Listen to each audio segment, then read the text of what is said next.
सत श्री अकाल जी। स्वागत है ਤੁਹਾਡਾ ਫਤਿਹ ਸਰ ਜੀ ਇਸ ਕਲਾਸਿਸ ਦੇ YouTube ਚੈਨਲ ਤੇ। ਲੈ ਕੇ ਆਏ ਹਾਂ ਤੁਹਾਡੇ ਲਈ ਅਸੀਂ ਡੇਲੀ ਕਰੰਟ ਅਫੇਅਰ ਦੀ ਸੀਰੀਜ਼। ਅੱਜ ਦੀ ਇਸ ਵੀਡੀਓ ਵਿੱਚ ਆਪਾਂ ਦੇਖਾਂਗੇ 28th ਅਤੇ 29th ਮਈ ਦੇ ਕਰੰਟ ਅਫੇਅਰ, ਮਤਲਬ 28 ਅਤੇ 29 ਮਈ ਦੇ ਕਰੰਟ ਅਫੇਅਰ ਆਪਾਂ ਇਹਦੇ ਵਿੱਚ ਦੇਖਾਂਗੇ। ਜਿਵੇਂ ਕਿ ਤੁਹਾਨੂੰ ਪਤਾ ਹੀ ਹੈ ਕਿ ਜੋ ਸਾਡੀ ਕਰੰਟ ਅਫੇਅਰ ਦੀ ਸੀਰੀਜ਼ ਆ, ਜੋ ਡੇਲੀ ਕਰੰਟ ਅਫੇਅਰ ਦੀ ਸੀਰੀਜ਼ ਆ, ਜਿਹਦੇ ਵਿੱਚ ਆਪਾਂ ਡੇਲੀ ਜਾਂ ਇੱਕ ਦਿਨ ਛੱਡ ਕੇ ਆਪਾਂ ਜੋ ਦਿਨ ਰਹਿ ਵੀ ਜਾਂਦਾ ਉਹਦੇ ਵੀ ਕਰੰਟ ਅਫੇਅਰ ਕਵਰ ਕਰਦੇ ਹਾਂ। ਇਹਦੇ ਜੋ ਮੇਨ ਸੋਰਸਿਸ ਨੇ ਉਹ ਨੇ the Hindu newspaper, the Indian express, the Tribune and PIB। ਇਹ ਆਪਣੇ ਕੋਲੇ ਉਹ ਸੋਰਸਿਸ ਨੇ ਜਿਨ੍ਹਾਂ ਤੋਂ ਆਪਾਂ ਡਾਟਾ ਇਕੱਠਾ ਕਰਦੇ ਹਾਂ, ਨਿਊਜ਼ ਨੂੰ ਲੈਂਦੇ ਹਾਂ ਅਤੇ ਉਹਦਾ ਆਪਾਂ ਕਰੰਟ ਅਫੇਅਰ ਤਿਆਰ ਕਰਦੇ ਹਾਂ। ਇਹ ਜੋ ਸੀਰੀਜ਼ ਹੈ ਇਹ ਕਾਫੀ ਇੰਪੋਰਟੈਂਟ ਰਹਿਣ ਵਾਲੀ ਹੈ। ਜੋ ਵੀ ਪੰਜਾਬ ਗੌਰਮੈਂਟ ਦੇ ਇਗਜ਼ਾਮ ਆਉਣ ਵਾਲੇ ਨੇ, ਜਿਵੇਂ ਆਪਣੇ ਕੋਲ ਆ ਰਿਹਾ ਜੀ ਐਕਸਾਈਜ਼ ਇੰਸਪੈਕਟਰ ਦਾ, ਉਹਦੇ ਨਾਲ ਨਾਲ ਜੋ PPSC ਦੇ ਵੀ ਇਗਜ਼ਾਮ ਹੁੰਦੇ ਆ, ਜਿਵੇਂ PCS ਹੋ ਗਿਆ, ਜਾਂ ਹੁਣ ਕੋਆਪਰੇਟਿਵ ਇੰਸਪੈਕਟਰ ਦਾ ਪੇਪਰ ਆਉਣਾ ਆ, ਅਤੇ ਇਹਦੇ ਨਾਲ ਨਾਲ ਜੋ CDS ਹੋ ਗਿਆ, CAPF ਹੋ ਗਿਆ, IAS ਹੋ ਗਿਆ ਅਤੇ UPSC, ਇਹ ਸਾਰੇ ਲੈਵਲ ਦੇ ਇਗਜ਼ਾਮ ਦੇ ਲਈ ਇਹ ਵਾਲੇ ਕਰੰਟ ਅਫੇਅਰ ਬਹੁਤ ਇੰਪੋਰਟੈਂਟ ਨੇ। ਸਾਡੀ ਇਸ ਸੀਰੀਜ਼ ਦੀ ਸਭ ਤੋਂ ਜੋ ਪੋਜ਼ੀਟਿਵ ਚੀਜ਼ ਕੀ ਆ ਕਿ ਅਸੀਂ ਇਹਦੇ ਵਿੱਚ ਐਕਸਪਲੇਨ ਕਰਦੇ ਹਾਂ ਪੰਜਾਬੀ ਭਾਸ਼ਾ ਦੇ ਵਿੱਚ, ਅਤੇ ਜੋ ਮਟੀਰੀਅਲ ਹੈ, ਜੋ ਸਟੱਡੀ ਮਟੀਰੀਅਲ ਹੈ ਉਹ ਤੁਹਾਨੂੰ ਇੰਗਲਿਸ਼ ਦੇ ਵਿੱਚ ਮਿਲਦਾ ਆ। ਇਟ ਮੀਨਸ ਇਹ ਜਿਹੜੀ ਆਪਣੀ ਸੀਰੀਜ਼ ਆ ਇਹ ਬਾਇਲਿੰਗੁਅਲ ਆ। ਐਕਸਪਲੇਨੇਸ਼ਨ ਆਪਾਂ ਇਹਦੀ ਪੰਜਾਬੀ 'ਚ ਕਰਦੇ ਹਾਂ ਅਤੇ ਜੋ ਇਹਦਾ ਮਟੀਰੀਅਲ ਆ, ਸਟੱਡੀ ਮਟੀਰੀਅਲ ਆ, ਤੁਹਾਨੂੰ ਇੰਗਲਿਸ਼ ਵਿੱਚ ਮਿਲਦਾ। ਚਲੋ ਜੀ ਸ਼ੁਰੂ ਕਰਦੇ ਹਾਂ ਅੱਜ ਦੀ ਵੀਡੀਓ। ਇਸ ਤੋਂ ਪਹਿਲਾਂ ਆਲਰੇਡੀ ਕਾਫੀ ਵੀਡੀਓ ਆ ਚੁੱਕੀਆਂ ਨੇ। ਜੇ ਤੁਸੀਂ ਨਵੇਂ ਮੇਰੇ ਚੈਨਲ 'ਤੇ ਜੁਆਇਨ ਕੀਤਾ ਆ ਤਾਂ ਜ਼ਰੂਰ ਉਹਨਾਂ ਵੀਡੀਓ ਨੂੰ ਜ਼ਰੂਰ ਦੇਖੋ, ਉਹਨਾਂ ਨੂੰ ਸਮਝੋ, ਠੀਕ ਹੈ। ਅਤੇ ਜੇ ਤੁਸੀਂ ਨਵੇਂ ਹੋ ਤਾਂ ਮੇਰੇ ਚੈਨਲ ਨੂੰ ਸਬਸਕ੍ਰਾਈਬ ਜ਼ਰੂਰ ਕਰੋ, ਵੀਡੀਓ ਨੂੰ ਲਾਈਕ ਜ਼ਰੂਰ ਕਰਿਆ ਕਰੋ ਅਤੇ ਆਪਣੇ ਦੋਸਤਾਂ ਮਿੱਤਰਾਂ ਨਾਲ ਸ਼ੇਅਰ ਜ਼ਰੂਰ ਕਰੋ ਜੀ। ਚਲੋ ਸ਼ੁਰੂ ਕਰਦੇ ਜੀ ਅੱਜ ਦੀ ਵੀਡੀਓ ਫਿਰ। ਅਤੇ ਜੇ ਤੁਹਾਨੂੰ ਇਸ ਜਿਹੜੇ ਆਪਣੇ ਵੀਡੀਓ ਦੀ PDF ਚਾਹੀਦੀ ਹੈ ਤਾਂ ਤੁਹਾਨੂੰ ਜਾਣਾ ਪਊਗਾ ਇੱਕ ਚੈਨਲ 'ਤੇ ਜਿਸ ਦਾ ਨਾਮ ਹੈ ਫਤਿਹ ਸਰ। ਟੈਲੀਗ੍ਰਾਮ 'ਤੇ ਉਹ ਚੈਨਲ ਹੈ, ਉਹਦਾ ਲਿੰਕ ਤੁਹਾਨੂੰ ਮੈਂ ਡਿਸਕ੍ਰਿਪਸ਼ਨ ਵਿੱਚ ਵੀ ਪ੍ਰੋਵਾਈਡ ਕਰ ਦੂੰਗਾ। ਫਤਿਹ ਸਰ ਇਸ ਚੈਨਲ 'ਤੇ ਜਾਓ ਟੈਲੀਗ੍ਰਾਮ ਦੇ 'ਤੇ। ਉਸ ਚੈਨਲ 'ਤੇ ਤੁਹਾਨੂੰ ਇਸ ਵੀਡੀਓ ਦੇ PDF ਅਤੇ ਤੋਂ ਪਹਿਲਾਂ ਜਿੰਨੀਆਂ ਵੀ ਵੀਡੀਓਜ਼ ਆਈਆਂ ਨੇ ਉਹਨਾਂ ਸਾਰਿਆਂ ਦੇ PDF ਮਿਲ ਜਾਣਗੇ।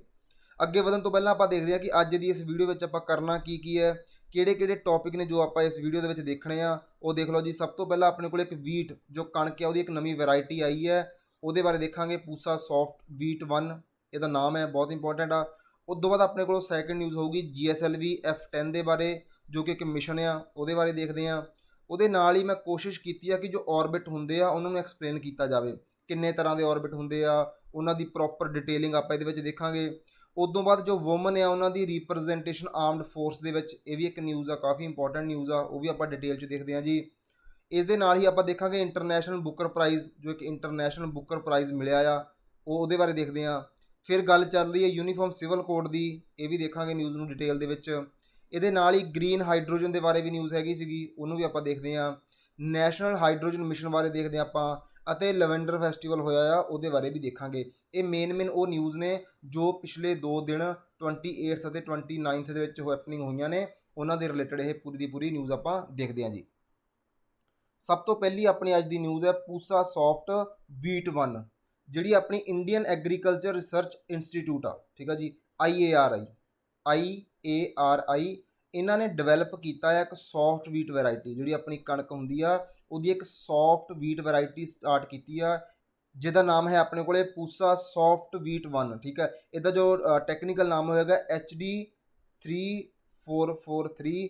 ਤੁਸੀਂ ਐਗਜ਼ਾਮ ਦੇ ਲਈ ਇਹ ਨਾਮ ਜ਼ਰੂਰ ਯਾਦ ਰੱਖਣਾ ਆ। ਐਗਜ਼ਾਮੀਨਰ ਪੁੱਛ ਸਕਦਾ ਕਿ HD 3443 ਕੀ ਹੈ, ਕਾਹਦੀ ਵੈਰਾਈਟੀ ਆ। ਆਪਸ਼ਨ ਦੇ ਵਿੱਚ ਦੇ ਦੂਗਾ ਤੁਹਾਨੂੰ ਵੀਟ ਦੀ ਵੈਰਾਈਟੀ ਦੇ ਦੂਗਾ, ਆਪਾਂ ਨੂੰ ਦੇ ਦੂਗਾ ਮੂੰਗੀ ਦੀ ਵੈਰਾਈਟੀ ਦੇ ਸਕਦਾ ਆ, ਜਾਂ ਆਪਾਂ ਨੂੰ ਝੋਨੇ ਦੀ ਵੈਰਾਈਟੀ ਕੁਝ ਵੀ ਲਿਖ ਸਕਦਾ ਹੈ। ਅਤੇ ਸਾਨੂੰ ਪਤਾ ਹੋਣਾ ਚਾਹੀਦਾ ਕਿ ਵੀਟ ਦੀ ਵੈਰਾਈਟੀ ਆ, ਕਣਕ ਜਿਹਨੂੰ ਆਪਾਂ ਕਹਿੰਦੇ ਆ, ਠੀਕ ਆ ਜੀ।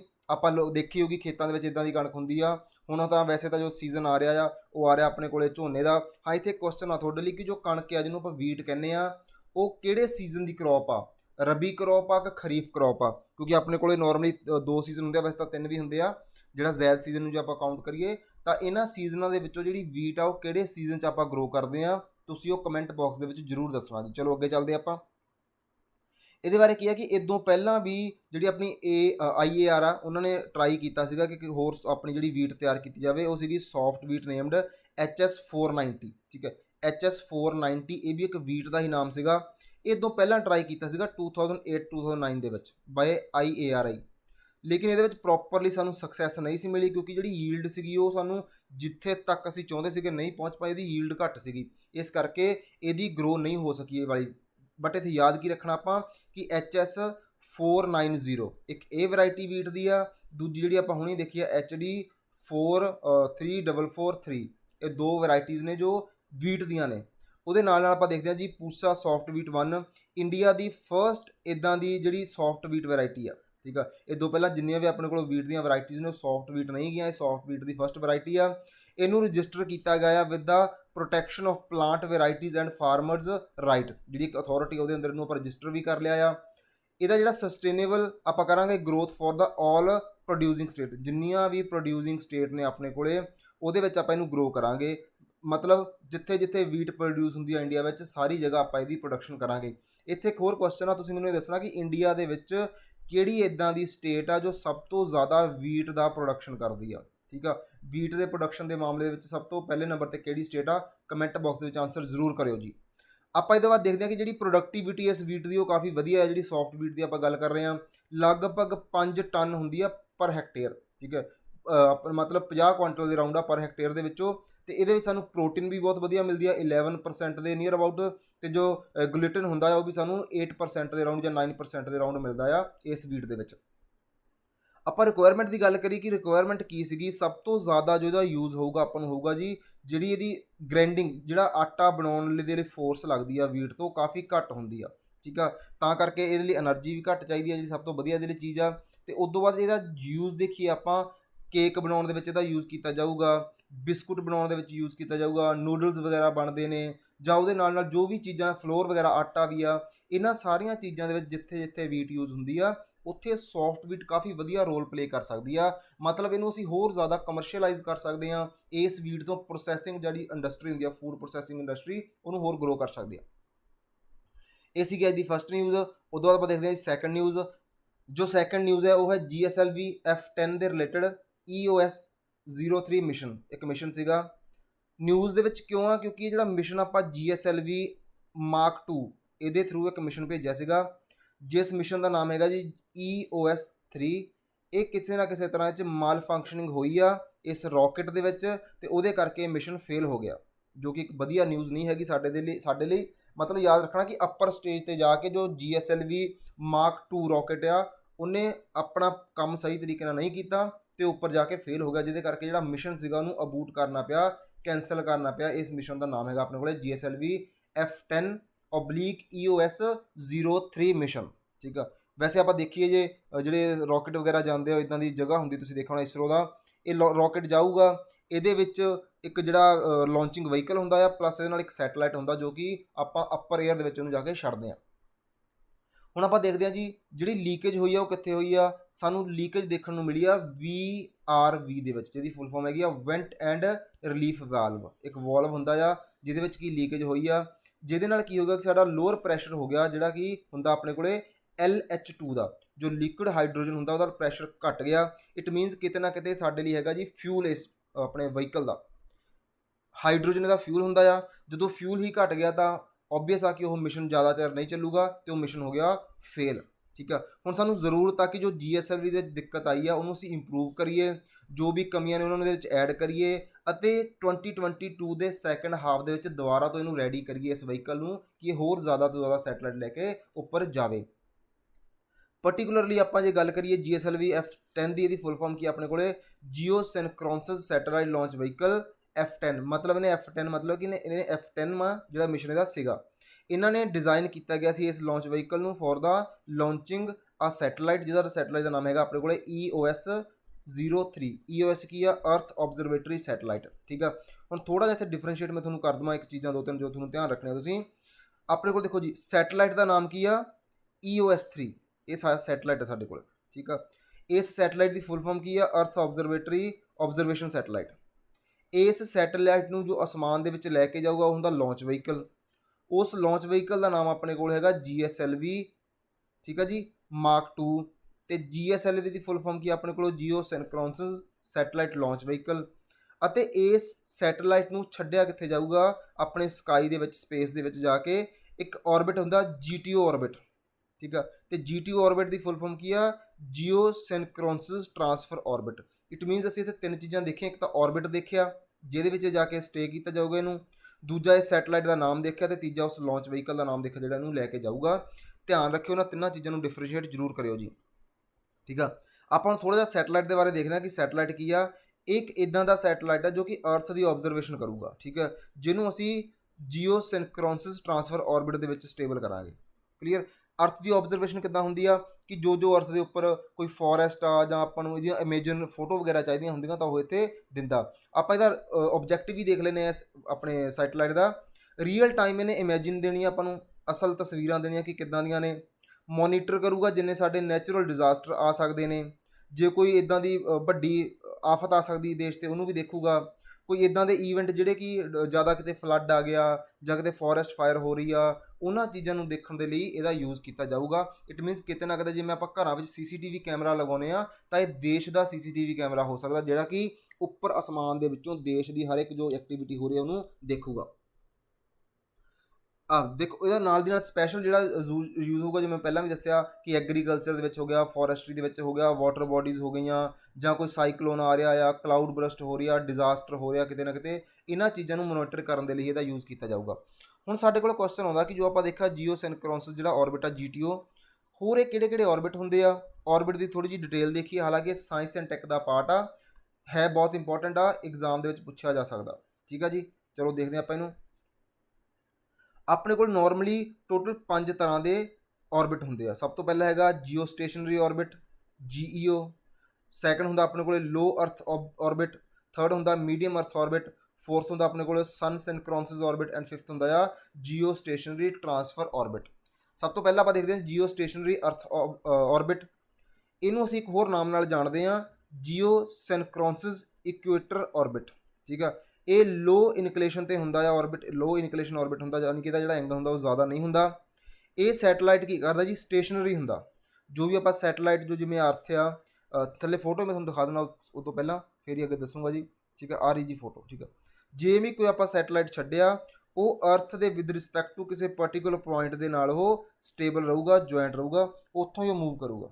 ਠੀਕ ਹੈ, ਜਿਵੇਂ ਜਿਵੇਂ ਅਰਥ ਦਾ ਇਹ ਪੁਆਇੰਟ ਰੋਟੇਟ ਕਰੂਗਾ, ਰਿਵੋਲਵ ਕਰੂਗਾ, ਉੱਦਾਂ ਹੀ ਇਹ ਵੀ ਉਹਦੇ ਰੋਟੇਟ ਕਰੂਗਾ। ਇਟ ਮੀਨਸ ਇਹ ਕਿਤੇ ਨਾ ਕਿਤੇ ਇੱਕ ਪਰਟੀਕੂਲਰ ਪੁਆਇੰਟ ਜਾਂ ਇੱਕ ਪਰਟੀਕੂਲਰ ਕੰਟਰੀ ਦੇ ਨਾਲ ਕਨੈਕਟਡ ਹੁੰਦਾ ਆ ਸੈਟਲਾਈਟ। ਚਲੋ ਜੀ, ਸਟੇਸ਼ਨਰੀ ਆਪਾਂ ਦੇਖ ਲਿਆ ਕਿ ਇਹਦੀ ਸਟੇਸ਼ਨਰੀ ਪੋਜੀਸ਼ਨ ਹੋਊਗੀ, ਮਤਲਬ ਇਹਦਾ ਜਿਹੜਾ ਆਰਬਿਟਲ ਪੀਰੀਅਡ ਹੋਊਗਾ ਉਹ ਸੇਮ ਹੋਊਗਾ ਐਜ਼ ਦਾ ਅਰਥ ਦਾ ਰੋਟੇਸ਼ਨ ਪੀਰੀਅਡ। ਜਿਸ ਸਪੀਡ ਤੇ ਅਰਥ ਰੋਟੇਟ ਕਰ ਰਹੀ ਆ ਉਸੇ ਸਪੀਡ ਤੇ ਵੀ ਰੋਟੇਟ ਕਰੂਗਾ। ਇਹਦੇ ਨਾਲ ਨਾਲ ਸੇਮ ਪੁਆਇੰਟ ਤੇ ਹੀ ਰਹੂਗਾ ਅਸਮਾਨ ਦੇ ਵਿੱਚ, ਕਿਉਂਕਿ ਇਹ ਜਦੋਂ ਵੀ ਜਿੱਥੇ ਆਪਾਂ ਜੋ ਦਿਨ ਹੋਊਗਾ ਉੱਥੇ ਹੀ ਸੇਮ ਰਹੂਗਾ, ਐਗਜ਼ੈਕਟ ਰਹੂਗਾ। ਠੀਕ ਆ, ਜੇ ਆਪਾਂ ਸਵੇਰ ਦੇਖੀਏ ਤਾਂ ਵੀ ਉਹ ਸਾਨੂੰ ਉੱਥੇ ਦਿਖੂਗਾ, ਦੁਪਹਿਰ ਨੂੰ ਦੇਖੀਏ ਤਾਂ ਵੀ ਸਾਨੂੰ ਉੱਥੇ ਦਿਖੂਗਾ, ਸ਼ਾਮ ਨੂੰ ਦੇਖਾਂਗੇ ਤਾਂ ਵੀ ਉੱਥੇ ਦਿਖੂਗਾ, ਕਿਉਂਕਿ ਉਹ ਵਿਦ ਰਿਸਪੈਕਟ ਟੂ ਅਰਥ ਘੁੰਮ ਰਿਹਾ ਆ। ਜਿੰਨੀ ਸਪੀਡ ਦੇ ਨਾਲ ਅਰਥ ਰੋਟੇਟ ਕਰ ਰਹੀ ਆ, ਸੇਮ ਸਪੀਡ ਦੇ ਨਾਲ ਇਹ ਵੀ ਉੱਥੇ ਰੋਟੇਟ ਕਰੂਗਾ, ਤਾਂ ਕਿ ਇੱਕੋ ਹੀ ਪੁਆਇੰਟ ਤੇ ਦਿਖ ਸਕੇ। ਪਿਕਚਰ ਵੀ ਆਪਾਂ ਦੇਖ ਚੁੱਕੇ ਆ, ਉਮੀਦ ਆ ਤੁਹਾਨੂੰ ਕਲੈਰਿਟੀ ਹੋ ਗਈ ਹੋਊਗੀ। ਦੂਜੀ ਗੱਲ, ਇਹ ਜਿਹੜੇ ਇਹ ਵਾਲੇ ਹੁੰਦੇ ਆ ਕਮਿਊਨੀਕੇਸ਼ਨ ਸੈਟਲਾਈਟ ਹੁੰਦੇ ਆ ਜੀ। ਠੀਕ ਆ, ਆਪਾਂ ਨੂੰ ਪਤਾ ਫੋਰ ਐਗਜ਼ਾਮਪਲ ਇੰਡੀਆ ਨੇ ਕੋਈ ਕਮਿਊਨੀਕੇਸ਼ਨ ਸੈਟਲਾਈਟ ਛੱਡਿਆ ਆ, ਜਿਵੇਂ ਆਪਾਂ D2H ਦੀ ਗੱਲ ਕਰੀਏ, ਤਾਂ ਜੇ ਉਹਦੀ ਪੋਜੀਸ਼ਨ ਥੋੜ੍ਹੀ ਜਿਹੀ ਹਿੱਲ ਜਾਵੇ ਆਪਣੇ ਡਿਸ਼ ਵਗੈਰਾ ਦੀ ਐਂਟੀਨੇ ਦੀ, ਤਾਂ ਆਪਣੇ ਸਿਗਨਲ ਉੱਡ ਜਾਂਦੇ ਆ। ਤਾਂ ਇਸ ਕਰਕੇ ਜੋ ਸਕਾਈ ਦੇ ਵਿੱਚ ਦੀ ਲੋਕੇਸ਼ਨ ਫਿਕਸ ਕੀਤੀ ਗਈ ਆ, ਅਤੇ ਸਾਨੂੰ ਆਪਣੇ ਜੋ ਛੱਤਾਂ ਉੱਤੇ ਲੱਗੇ D2H ਦੇ ਛਤਰੇ ਜਿਹੇ ਹੁੰਦੇ ਉਹਨਾਂ ਦੀ ਲੋਕੇਸ਼ਨ ਫਿਕਸ ਕਰਨੀ ਪੈਂਦੀ ਆ, ਤਾਂ ਉਹ ਡਾਇਰੈਕਟਲੀ ਇਹਦੇ ਨਾਲ ਕਨੈਕਟ ਹੋ ਜਾਂਦਾ। ਠੀਕ ਆ, ਜੇ ਆਪਾਂ ਥੋੜ੍ਹਾ ਜਿਹਾ ਇਹਦਾ ਐਂਗਲ ਚੇਂਜ ਕਰਦੇ, ਇਟ ਮੀਨਸ ਉਹਦੀ ਡਾਇਰੈਕਸ਼ਨ ਥੋੜ੍ਹੀ ਚੇਂਜ ਹੋਊਗੀ, ਤਾਂ ਉਹ ਪ੍ਰੋਪਰਲੀ ਕੰਮ ਨਹੀਂ ਕਰੂਗਾ। ਆਪਾਂ ਨੂੰ ਇਹ ਵੀ ਪਤਾ ਵੀ ਅਰਥ ਆ ਸਾਡੀ ਉਹ ਰੋਟੇਟ ਕਰ ਰਹੀ ਆ, ਰਿਵੋਲਵ ਕਰ ਰਹੀ ਆ, ਉਹਦੀ ਸਪੀਡ ਦੇ ਨਾਲ ਹੀ ਇਹ ਰੋਟੇਟ ਕਰੂਗਾ, ਤਾਂ ਕਿ ਇਹ ਐਂਗਲ ਚੇਂਜ ਨਾ ਹੋ ਸਕੇ। ਹੁਣ ਉਮੀਦ ਆ ਸਮਝ ਗਏ ਹੋਵੋਗੇ। ਕਲੀਅਰ ਆ ਜੀ। ਜਿਹੜੀ ਇਹਦੀ ਆਪਾਂ ਡਿਸਟੈਂਸ ਦੀ ਗੱਲ ਕਰੀਏ ਤਾਂ ਉਹ ਕਾਫੀ ਦੂਰ ਹੁੰਦਾ, ਆਪਣੇ ਕੋਲ ਲਗਭਗ 36,000 ਕਿਲੋਮੀਟਰ ਦੀ ਦੂਰੀ 'ਤੇ ਅਰਥ ਨਾਲੋਂ ਆਪਾਂ ਇਹਨੂੰ ਸਟੇ ਕਰਦੇ ਹਾਂ। ਠੀਕ ਆ, ਇਹ ਡਾਇਰੈਕਟਲੀ ਇਕੁਏਟਰ 'ਤੇ ਕੰਮ ਕਰਦਾ, ਇਕੁਏਟਰ 'ਤੇ ਰਹਿੰਦਾ, ਇਕੁਏਟਰ ਦੇ ਕੋਲ ਉੱਥੋਂ ਹੀ ਇਹ ਮੂਵ ਕਰਦਾ ਰਹਿੰਦਾ ਆ। ਜਿੰਨੇ ਵੀ ਕਮਿਊਨੀਕੇਸ਼ਨ ਸੈਟਲਾਈਟ ਆ ਉਹ ਆਪਾਂ ਇੱਥੇ ਹੀ ਜਾ ਕੇ ਪਲੇਸ ਕਰਦਾ, ਇੰਨੀ ਦੂਰੀ 'ਤੇ ਹੀ। ਇੱਕ ਇਸਰੋ ਨੇ ਇੱਕ ਆਪਣਾ INSAT ਇਨਸੈਟ ਜਿਹਨੂੰ ਆਪਾਂ ਕਹਿੰਦੇ ਆ, ਉਹ ਲਾਂਚ ਕੀਤਾ ਸੀਗਾ GEO ਦੇ ਵਿੱਚ, ਜਿਹਦਾ ਆਪਾਂ ਨਾਮ ਦੇਖ ਲਿਆ ਜੀ, ਜੀਓ ਸਿਨਕ੍ਰੋਨਸਿਸ ਆਰਬਿਟ ਆ। ਇਹ ਸਭ ਤੋਂ ਇੰਡੀਆ ਦਾ ਵੱਡਾ ਕਮਿਊਨੀਕੇਸ਼ਨ ਸੈਟਲਾਈਟ ਆ ਜੀ। ਠੀਕ ਹੈ, ਇੰਡੀਆ ਦਾ ਸਭ ਤੋਂ ਵੱਡਾ ਕਮਿਊਨੀਕੇਸ਼ਨ ਸੈਟਲਾਈਟ ਆ। ਇੱਕ ਐਗਜ਼ਾਮਪਲ ਦੇ ਲਈ ਆ, ਲੇਟੈਸਟ ਤਾਂ ਹੀ ਨਹੀਂ ਸੈਂਡ ਕੀਤਾ, ਲੇਕਿਨ ਐਗਜ਼ਾਮਪਲ ਦੇ ਲਈ ਆਪਣੇ ਕੋਲ ਹੈਗਾ ਆ। ਇੱਥੇ ਮੇਰਾ ਪਰਪਸ ਆ ਕਿ ਤੁਹਾਨੂੰ ਮੈਂ ਇਹ ਅੰਡਰਸਟੈਂਡ ਕਰਵਾ ਦੇਵਾਂ ਕਿ ਪ੍ਰੋਪਰਲੀ ਜੀਓ ਸਿਨਕ੍ਰੋਨਸਿਸ ਸੈਟਲਾਈਟ ਹੁੰਦੇ ਕੀ ਆ, ਜਾਂ ਆਰਬਿਟ ਹੁੰਦਾ ਕੀ ਆ। ਨੈਕਸਟ ਆਪਣੇ ਕੋਲ ਆਰਬਿਟ ਹੈਗਾ ਜੀ ਲੋ ਅਰਥ ਆਰਬਿਟ। ਇਹਦੇ ਨਾਮ ਤੋਂ ਹੀ ਕਲੀਅਰ ਆ ਕਿ ਇੱਦਾਂ ਦਾ ਆਰਬਿਟ ਜੋ ਕਿ ਅਰਥ ਦੇ ਹੇਠਲੇ ਭਾਗ 'ਚ ਹੋਊਗਾ, ਹੇਠਲੇ ਪਾਰਟ 'ਚ ਹੋਊਗਾ। ਓਬਵੀਅਸ ਆ, ਜਿਹੜੀ ਦੀ ਹਾਈਟ ਹੋਊਗੀ ਇੱਦਾਂ ਦੇ ਆਰਬਿਟ ਦੀ, ਉਹ ਹੋਊਗੀ ਆਪਣੇ ਕੋਲੇ 160 ਤੋਂ ਲੈ ਕੇ 1000 ਕਿਲੋਮੀਟਰ ਤੱਕ। ਮਤਲਬ ਆਰਬਿਟ ਦਾ ਮਤਲਬ ਕੀ ਹੁੰਦਾ ਕਿ ਜੋ ਆਪਾਂ ਸੈਟਲਾਈਟ ਛੱਡਾਂਗੇ ਨਾ ਜੀ, ਉਹ ਇੰਨੀ ਦੂਰੀ 'ਤੇ ਜਾ ਕੇ ਸਟੇਬਲ ਕਰੂਗਾ ਅਤੇ ਉਹ ਅਰਥ ਦੇ ਅਰਾਊਂਡ ਇੱਥੇ ਹੀ ਘੁੰਮਦਾ ਰਹੂਗਾ। ਠੀਕ ਆ, ਇੱਕ ਇਮੇਜਨਰੀ ਲਾਈਨ ਹੁੰਦੀ ਹੈ ਜਿਹੜੀ ਆਪਾਂ ਜਿਹਨੂੰ ਇਮੇਜਨ ਕਰ ਸਕਦੇ ਹਾਂ ਇਸ ਆਰਬਿਟ ਨੂੰ। ਬਸ ਉਹ ਰਾਸਤਾ ਹੁੰਦਾ ਉਸ ਸੈਟੇਲਾਈਟ ਦਾ ਘੁੰਮਣ ਦਾ, ਉਹਨੂੰ ਅਸੀਂ ਔਰਬਿਟ ਕਹਿ ਦਿੰਦੇ ਹਾਂ।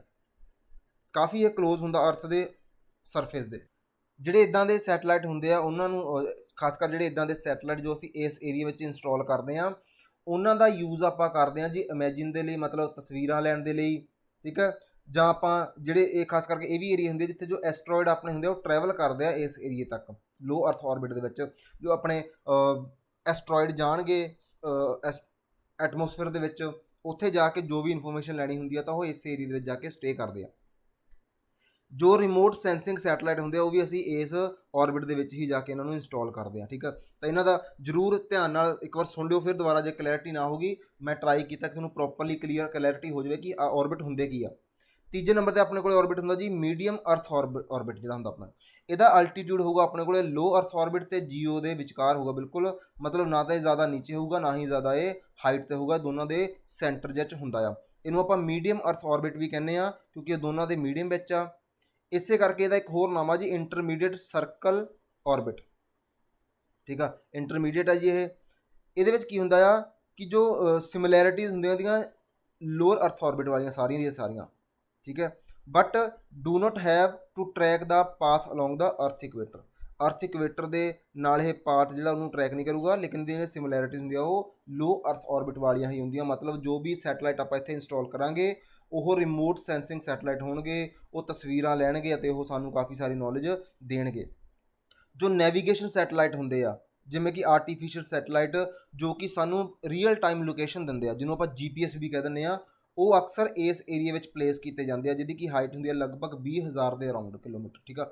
20,000 ਕਿਲੋਮੀਟਰ ਦੇ ਅਰਾਊਂਡ ਇਹਦੀ ਹਾਈਟ ਹੁੰਦੀ ਆ। ਜੋ ਕਮਿਊਨੀਕੇਸ਼ਨ ਕੁਝ ਇੱਦਾਂ ਦੇ ਸੈਟੇਲਾਈਟ ਜਿਹੜੇ ਕਮਿਊਨੀਕੇਸ਼ਨ ਸੈਟੇਲਾਈਟ ਹੁੰਦੇ ਆ ਜੋ ਜ਼ਿਆਦਾ ਹਾਈਟ 'ਤੇ ਆਪਾਂ ਨੇ ਇੰਸਟਾਲ ਕਰਨੇ ਹੁੰਦੇ, ਉਹ ਵੀ ਆਪਾਂ ਇੱਥੇ ਇੰਸਟਾਲ ਕਰ ਸਕਦੇ ਹਾਂ। ਜਿਵੇਂ ਕਿ O3B ਇੱਕ ਇੱਦਾਂ ਦਾ ਸੈਟੇਲਾਈਟ ਆ ਜੋ ਕਿ ਆਪਾਂ ਮੀਡੀਅਮ ਅਰਥ ਔਰਬਿਟ ਵਿੱਚ ਆਪਾਂ ਇਹਨੂੰ ਇੰਸਟਾਲ ਕੀਤਾ, ਠੀਕ ਹੈ। ਤਾਂ ਉਮੀਦ ਹੈ ਤੁਹਾਨੂੰ ਕਲੈਰਿਟੀ ਹੋ ਗਈ ਹੋਊਗੀ। ਉਸ ਤੋਂ ਬਾਅਦ ਆਪਣੇ ਕੋਲ ਫੋਰਥ ਹੈਗਾ ਜੀ polar orbit and sun synchronous orbit SSO। ਜਿਹੜਾ ਇਹ ਹੁੰਦਾ ਆਪਣੇ ਕੋਲ ਸੈਟੇਲਾਈਟ ਇਹ ਨੌਰਥ ਟੂ ਸਾਊਥ ਟਰੈਵਲ ਕਰਦਾ, ਠੀਕ ਆ। ਹੁਣ ਤੱਕ ਆਪਾਂ ਦੇਖਿਆ ਉਹ ਈਸਟ ਟੂ ਵੈਸਟ ਕਰ ਰਿਹਾ ਜਾਂ ਵੈਸਟ ਟੂ ਈਸਟ ਕਰ ਰਹੇ ਆ। ਜਿਹੜੇ ਇਹ ਵਾਲੇ ਹੁੰਦੇ ਆ ਪੋਲਰ ਵਾਲੇ, ਇਹ ਆਪ ਕਰਦੇ ਆ ਜੀ ਨੌਰਥ ਟੂ ਸਾਊਥ।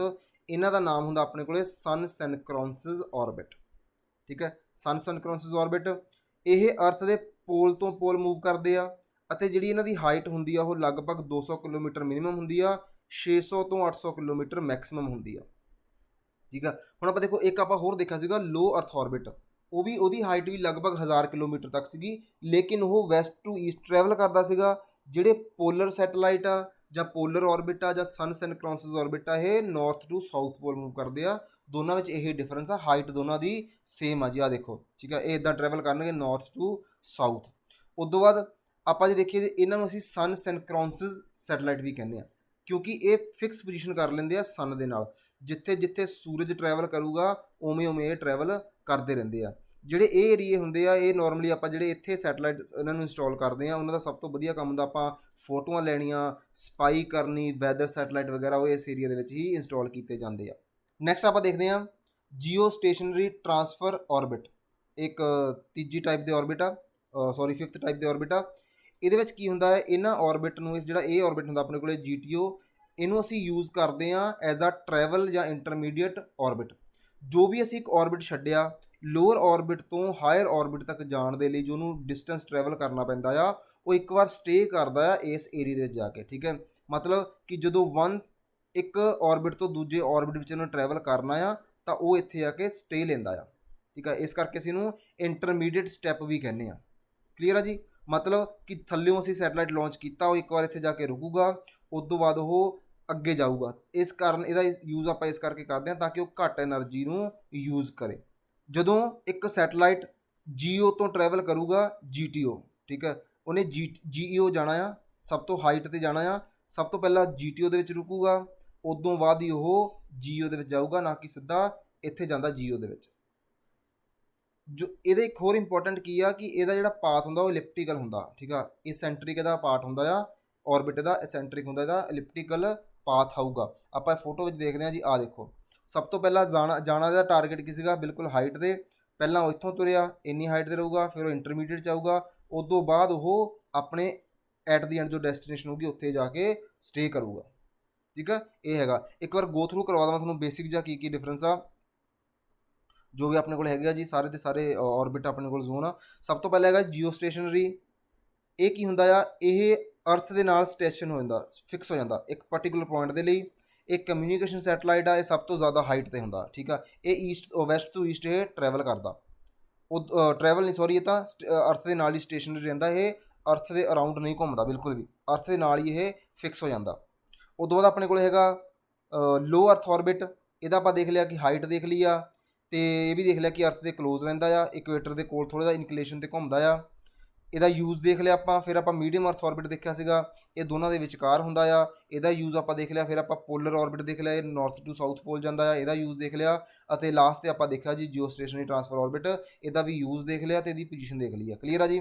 ਚਲੋ ਨੈਕਸਟ ਆਪਣੇ ਕੋਲ ਨਿਊਜ਼ ਹੈਗੀ ਆ ਵੂਮਨ ਇਨ ਆਰਮਡ ਫੋਰਸ। ਥੋੜ੍ਹਾ ਜਿਹਾ ਇੰਪੋਰਟੈਂਟ ਸੀਗਾ ਤਾਂ ਮੈਂ ਥੋੜ੍ਹਾ ਡਿਟੇਲ 'ਚ ਕਰਵਾਇਆ ਆ, ਕਿਉਂਕਿ ਆਪਾਂ ਲੱਗੇ ਆ ਤਾਂ ਪ੍ਰੋਪਰ ਡਿਟੇਲ 'ਚ ਪੜ੍ਹੀਏ ਜੀ। ਕੈਪਟਨ ਅਭਿਲਾਸ਼ ਬਾਰਕਰ, ਠੀਕ ਹੈ ਜੀ, ਇੱਕ ਲੇਡੀ ਨੇ ਜੋ ਕਿ ਹੁਣੇ ਫਸਟ ਵੂਮਨ ਬਣੇ ਨੇ ਜਿਨ੍ਹਾਂ ਨੇ ਜੁਆਇਨ ਕੀਤਾ army aviation corpus as a pilot. ਇਹ ਨਵੇਂ ਜਿਹੜੇ ਆਪਣੇ ਪਹਿਲੇ ਇੱਦਾਂ ਦੇ ਵੂਮਨ ਬਣੇ ਨੇ ਜੋ ਪਾਇਲਟ ਬਣੇ ਨੇ ਆਰਮੀ ਏਵੀਏਸ਼ਨ ਕਾਰਪਸ ਦੇ ਵਿੱਚ।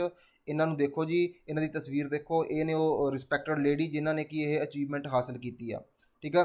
ਹਾਲਾਂਕਿ ਐਟ ਪ੍ਰੈਜ਼ੈਂਟ ਜਿਹੜਾ ਆਪਣੇ ਕੋਲ ਇੱਕ ਓਨਲੀ ਇੱਦਾਂ ਦੀਆਂ ਵੂਮਨ ਤਾਂ ਹੋਰ ਵੀ ਹੈਗੀਆਂ ਜਿਹੜੀਆਂ ਕਿ ਆਲਰੇਡੀ ਆਪਣੇ ਇਸ ਐਵੀਏਸ਼ਨ ਡਿਪਾਰਟਮੈਂਟ ਦੇ ਵਿੱਚ ਹੈਗੀਆਂ, ਲੇਕਿਨ ਉਹਨਾਂ ਕੋਲ ਹਾਲ ਦੀ ਕਿਹੜੀ ਗਰਾਊਂਡ ਡਿਊਟੀ ਹੀ ਆ, ਠੀਕ ਆ। ਫਲਾਈਂਗ ਆਫਿਸਰ ਜਾਂ ਕਹਿ ਲਈਏ ਆਪਾਂ ਪਾਇਲਟ ਕਹਿ ਲਈਏ, ਇਹ ਸਭ ਤੋਂ ਪਹਿਲੀ ਵੂਮਨ ਬਣੀ ਆ ਅਭਿਲਾਸ਼ਾ ਬਾਰਕਰ। ਨਾਮ ਜ਼ਰੂਰ ਯਾਦ ਰੱਖਿਓ ਜੀ, ਐਗਜ਼ਾਮ ਦੇ ਵਿੱਚ ਪੁੱਛਿਆ ਜਾ ਸਕਦਾ ਕਿ ਉਹ ਕਿਹੜੀ ਲੇਡੀ ਆ, ਠੀਕ ਆ।